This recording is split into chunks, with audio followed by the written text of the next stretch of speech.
JNR టీవీకి స్వాగతం. వరంగల్ జిల్లా నర్సంపేటలో working president KTR road show.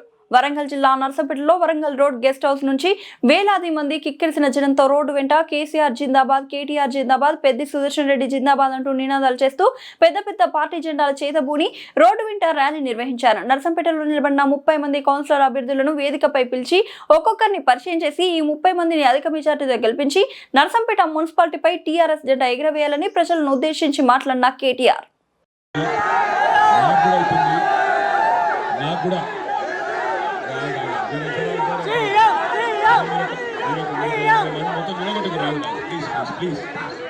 నా గొంతు పోయింది. మంచి మీటింగు, ఇంతమంది ఉన్న రెండలా చెడగొట్టకూడదు ప్లీజ్. మరి పెద్ది సుదర్శన్ రెడ్డి గారు చెప్పారు నాకు, నువ్వు మా నర్సంపేటలో అర్ధగంట మాట్లాడితేనే నీకు బోవ పెడతా అని చెప్పి.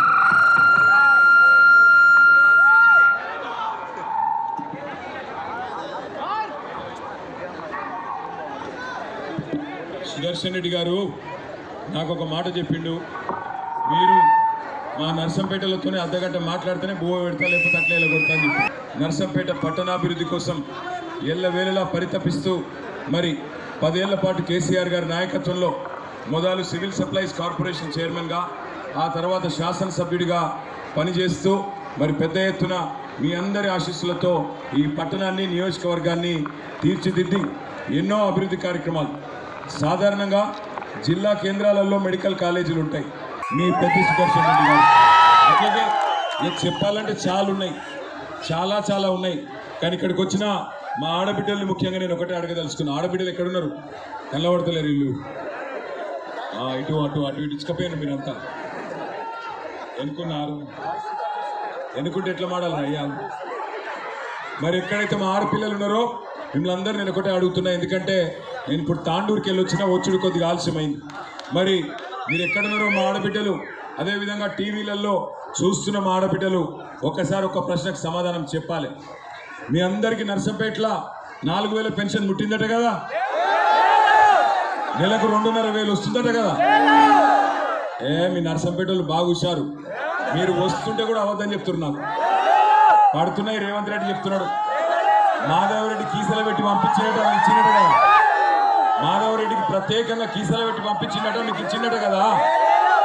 ఇక మీరు తులం బంగారం కూడా రాలే అంటారు. ఇక రాలేదా? 2,500 రాలే, 4,000 పెన్షన్ రాలే, స్కూటర్లు రాలే, స్కూటీలు నిజంగా రాలేదా? మరి ఇవన్నీ వచ్చినాయని చెప్తుడు కదా రేవంత్ రెడ్డి.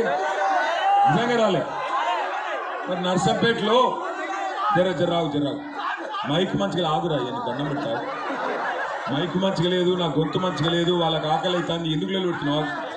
మరి ఇవేవి రాలే. 4,000 రూపాయల పెన్షన్ ఉన్నారు, అది రాలే. అత్తకు 4,000, కోడలకు 2,500. ఆగురా భయ్య, నాగబట్టింది. అత్తకు 4,000, కోడలకు 2,500 అన్నాడా మాధవరెడ్డి? 6 గ్యారంటీలు అన్నాడా? ఏమన్నా వచ్చిందా బుడ్డ పైసా? సరే రాలేదు. 2 ఏళ్ళు అయిపోయింది, 2 ఏళ్ళ మీద 2 నెలలు అయింది, రాలే. ఓకే, నిన్నటితో సరిగ్గా 2 నెలలు ఉండింది, 3వ నెలలో పడ్డం. ఓకే, అది రాలే.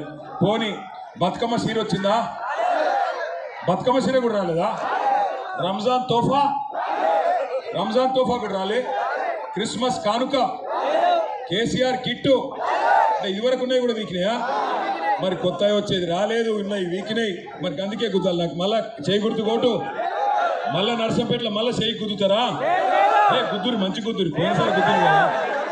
యూరియా బస్తాలు దొరుకుతున్నాయా? కేసీఆర్ సార్ ఉన్నప్పుడు ఆటో అన్నకుండా ఒక 100 రూపాయలు ఇస్తే పొలం కాడికి వచ్చి పోతుండే. ఇవాళ యూరియా బస్తానన్నా దొరుకుతుంది ఆఖరికి. ఫిబ్రవరి 8వ తారీఖు ఈరోజు. ఫిబ్రవరి 8 రైతు బంధు పడ్డదా? మరి ఏమీ లేకుండా మళ్ళా గుద్దుదామా? సిగ్గు లేకుండా. వాళ్ళకి సిగ్గు లేదు. రేవంత్ రెడ్డి పచ్చి దొంగవాడు, వానికి సిగ్గు లేదు. మరి మనకన్నా ఉండాలి కదా. మళ్ళీ వాళ్ళు నమ్మేందుకు ఆలోచించుండ్రి. వస్తారు, ఇప్పుడు ఇంటింటికి వస్తారు. అక్క ఇంటింటికి వస్తారు. చెల్లెమ్మ దయచేసి వినాలి మీరు. మళ్ళీ నువ్వు కౌన్సిలర్ నువ్వు ఇస్తావా? మాధవరెడ్డి ఇస్తాడా? రేవంత్ రెడ్డి ఇస్తాడా? వాని అయ్యి ఇస్తాడా? వాని జయజం ఇస్తాడా? ఎవరు ఇస్తాడు? ఇప్పుడు తప్పించుకున్నారంటే కొడుకులు మళ్ళీ దొరకరు మీకు. ఇప్పుడు తప్పించుకున్నారంటే మళ్ళీ 3 ఏళ్ళు దొరకరు, ఇంకా 3 ఏళ్ళు దొరకరు. అందుకే చెప్తున్నా, ఆగం కాకుండ్రి. ఒక్క తప్పు ఓటు శిక్ష 5 ఏళ్ళు. ఒక తప్పు ఓటు శిక్ష 5 ఏళ్ళు. ఇప్పుడు కేసీఆర్ సార్ ఆ రోజు చెప్పిండు మీకు, కేసీఆర్ గారు ఆ రోజు నర్సంపేటకు వచ్చినాడు చెప్పిండు మీకు ఏమని, మోసపోతే గోసపడతారు, ఆగం కాకుండ్రి, ఆలోచించి ఓటేయండి, కాంగ్రెస్ నమ్మితే కుక్కతోక పట్టుకొని గోదావరి ఇదినట్టే లంగలు వాళ్ళు అని చెప్పిండు. నన్ను కూడా పిలిచిండు సుదర్శన్ రెడ్డి, నేను కూడా వచ్చిన. నేను చెప్పిన ఆ రోజే, తులం బంగారం అంటారు కాంగ్రెస్ వాళ్ళు, వీళ్ళు బంగారం ఇచ్చేటోళ్ళు కాదు, మెడల పుస్తలతాడు దొలకపోయే దండుపాలెం బ్యాచ్ వీళ్ళని చెప్పిన. మెడల పుస్తలతాడు కూడా ఎత్తుకపోయే దండుపాలెం ముఠాయిని, స్టువర్టుపురం దొంగల కంటే లంగలు వీళ్ళు, జాగ్రత్త అని చెప్పిన. అయినా మీ నర్సంపేట వాళ్ళు ఆగమై ఇలా బొందలవాడు ఏమైంది, ఆఖరికి ఫిబ్రవరికి రైతు బంధు రాదు, డిసెంబర్లో వస్తుండే కేసీఆర్ ఉన్నప్పుడు డిసెంబర్ నెలలో మీరు ఎవ్వరికి దండం పెట్టేది లేకుండే, దరఖాస్తు పెట్టేది లేకుండే, ఫోన్ టింగుమంటుండే, మంచిగా ఇక దుకాణాలు కూడా మంచిగా నడుస్తున్నాయి. ఇది వరకు ఏమంటుండే నేను చెప్పే కరెక్టేనా? Business down, real estate down, వ్యాపారాలన్నీ డౌను, ఎక్కడికక్కడ ఇవాళ తెలంగాణలో లక్ష్మీ కళనే పోయిన పరిస్థితి వచ్చిన మాట వాస్తవమా కాదా? ఇంకొక మాట ఒక్కసారి యాద్ చేసుకోండి, తులంబంగ తుండ్రి మాకు గుద్దితే మేమేదో చేస్తామని చెప్తున్నట. 2 ఏళ్ళకెళ్ళి ఏం దికినావు? 2 ఏళ్ళకెళ్ళి 2 రూపాయలు తెచ్చినవా? 2 ఏళ్ళకెళ్ళి నర్సంపేటకు 2 రూపాయలు తెచ్చినవా? నీ రేవంత్ రెడ్డి 2 రూపాయలు ఇచ్చిండా? కనీసం ఇస్తానన్న 6 గ్యారంటీలు అమలైనాయా? మరి ఏమి అమలు కానప్పుడు ఎందుకు ఓటేయాలి? బరాబర్ అడగాలి. నిజానికి ఇవాళ కాంగ్రెస్ పార్టీ చేస్తున్న మోసానికి బుద్ధి చెప్పేందుకు, కర్రుగాల్చి వాత పెట్టేందుకు ఇంతకు మించిన మోక మీకు దొరకది. అందుకే దయచేసి 11వ తారీఖు నాడు అటు ఇటు ఎటు చూడకుండ్రి,